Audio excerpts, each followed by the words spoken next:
Imagine करिए आपको हमारे अर्थ से 3000 लाइट ईयर्स दूर किसी और प्लेनेट पर भेजा जाए और वहां जाकर आपको किसी बहुत पावरफुल टेलीस्कोप की मदद से अर्थ पर जूम करने को कहें, तो आपको अर्थ पर क्या दिखाई देगा? शॉकिंगली आपको अर्थ का वो टाइम पीरियड नजर आएगा जो आज से 3000 साल पहले था, यानी वो टाइम पीरियड जब एंशिएंट इजिप्शियंस पिरामिड बनाया करते थे। इसका मतलब ये हुआ कि ये पावरफुल टेलीस्कोप आपके लिए एक टाइम मशीन का काम करेगा। बेशक आप 3000 साल पहले जा तो नहीं सकते, लेकिन आप 3000 साल पहले वाले अर्थ को देख जरूर सकेंगे।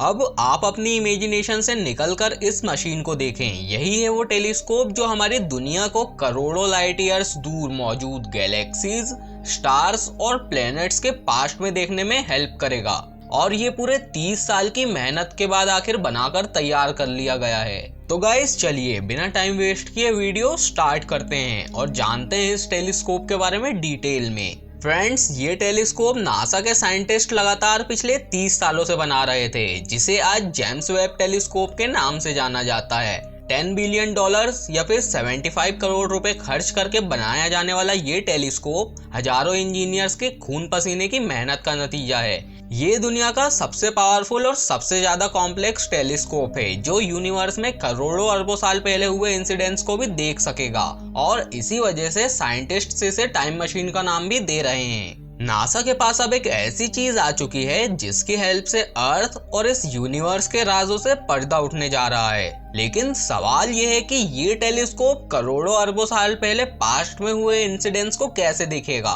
और ये काम कैसे करता है। साथ ही हम ये भी जानेंगे कि इसकी हेल्प से हम क्या क्या देख सकते हैं। इन सवालों के जवाब को जानने के लिए जरूरी है कि पहले हम ये जानें कि हमें चीजें नजर कैसे आती हैं। जब हम किसी अंधेरे कमरे में जाते हैं, बेशक उस वक्त हमारी आंखें खुली हुई हों, पर हमें कोई चीज नजर नहीं आती। लेकिन जैसे ही हम कमरे की लाइट ऑन करते हैं, हमें सब कुछ दिखना शुरू हो जाता है। इसका मतलब ये हुआ कि जब कमरे में अंधेरा था तब भी वो सारी चीजें वहीं थीं, बट हमें नजर नहीं आ रही थीं। लेकिन लाइट ऑन होने के बाद जब लाइट उन सभी ऑब्जेक्ट्स से रिफ्लेक्ट होकर हमारी आंखों पर पड़ी तो हमें सब कुछ दिखना शुरू हो गया। यानी हमें किसी भी चीज को देखने के लिए लाइट बहुत ज्यादा इम्पोर्टेंट होती है। लाइट जो 3 लाख किलोमीटर पर सेकंड की स्पीड से ट्रेवल करती है, उसको एक छोटे से कमरे के अंदर फैलने में तो थोड़ी सी भी देर नहीं लगती। लेकिन जब यही लाइट हमारे इतने बड़े यूनिवर्स में फैलती है तो जाहिर है कि इसे भी एक जगह से दूसरी जगह जाने में टाइम लगेगा।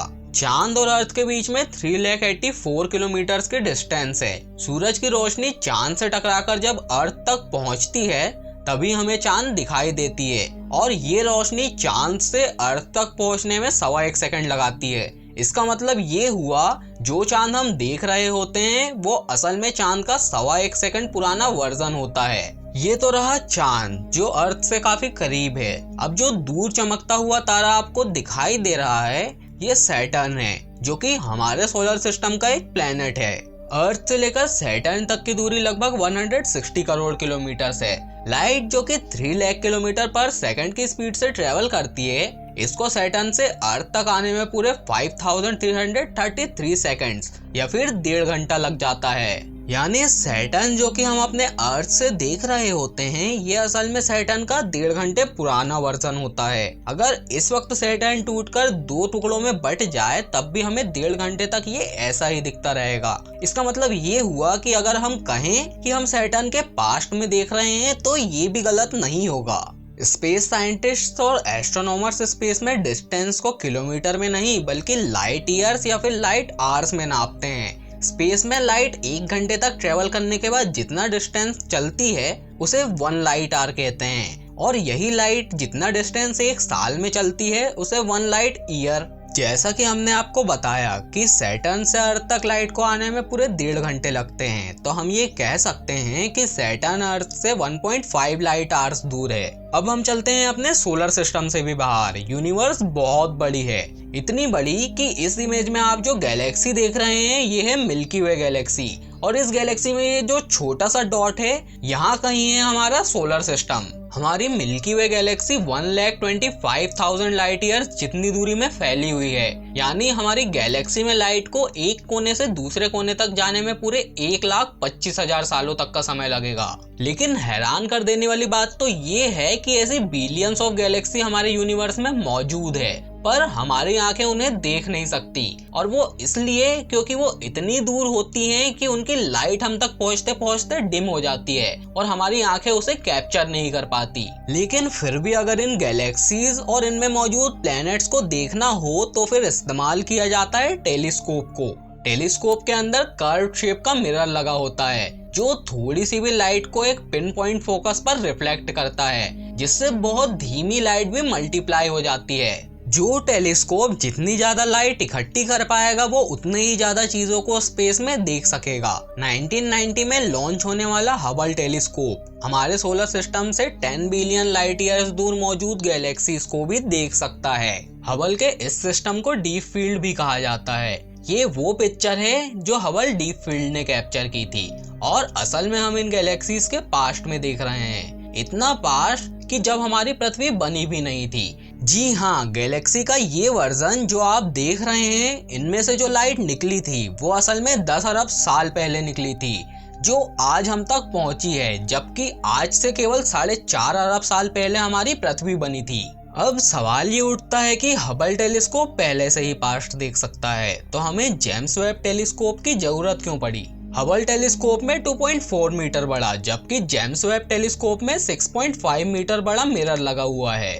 हबल टेलीस्कोप इंसानी आंखों से 100 गुना ज्यादा लाइट इकट्ठी करने की काबिलियत रखता है, जबकि जेम्स वेब टेलीस्कोप इंसानी आंखों से 10 लाख गुना ज्यादा लाइट इकट्ठा कर पाएगा। इंजीनियर्स का कहना है कि जेम्स वेब इतना पावरफुल है कि अगर उसे चांद पर रखा जाए तो वो पृथ्वी पर किसी छोटी सी कैंडल लाइट को भी देख सकता है। न सिर्फ इतना, बल्कि James Webb telescope infrared light को भी देखने की काबिलियत रखता है। साइंस के मुताबिक गैलेक्सीज और स्टार्स हमसे दूर जा रहे हैं, उनकी लाइट हम तक पहुंचते पहुंचते इंफ्रारेड लाइट में कन्वर्ट हो जाती है।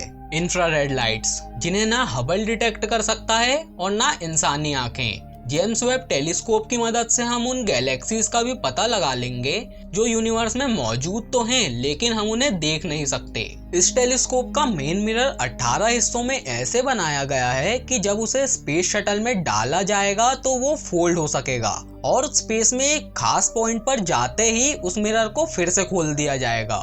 क्योंकि जेम्स वेब टेलीस्कोप को स्पेस में इंफ्रारेड लाइट डिटेक्ट करनी है, इस वजह से इसका स्पेस में ठंडा रहना बहुत ज्यादा जरूरी है। इसकी मिरर वाली साइड पर सन की थोड़ी सी भी हीट ना लगे, इसलिए इसका डायरेक्शन सन से अपोजिट रखा गया है, जबकि इसकी बैक साइड पर सनशील्ड की 6 लेयर्स लगाई गई हैं। ये सनशील्ड खुलने के बाद एक टेनिस कोर्ट के साइज जितनी फैल जाती है। ये सब इतना कॉम्प्लेक्स है कि अगर स्पेस में इसके खुलने के वक्त एक छोटी सी भी गलती हुई तो करोड़ों डॉलर और सालों की मेहनत एक पल में खराब हो जाएगी। 25 दिसंबर 2021 को जेम्स वेब टेलीस्कोप को अर्थ से स्पेस में हमेशा के लिए रवाना कर दिया गया है। जेम्स वेब टेलीस्कोप अर्थ से लगभग 15 लाख किलोमीटर दूर एक पॉइंट पर पार्क किया गया है, जिसको L2 पॉइंट के नाम से जाना जाता है। नासा के एस्टिमेशन के अकॉर्डिंग अगर सब कुछ प्लान से चलता रहा तो जेम्स वेब टेलीस्कोप की मदद से हम जल्दी पास्ट देख सकेंगे। एक चीज है जो आप अभी कर सकते हैं, वो इस वीडियो को लाइक एंड चैनल को सब्सक्राइब। और वीडियो कैसी लगी नीचे कमेंट बॉक्स में जरूर बताइए। तो चलिए मिलते हैं हम आपसे अगली वीडियो में, तब तक के लिए बाय बाय।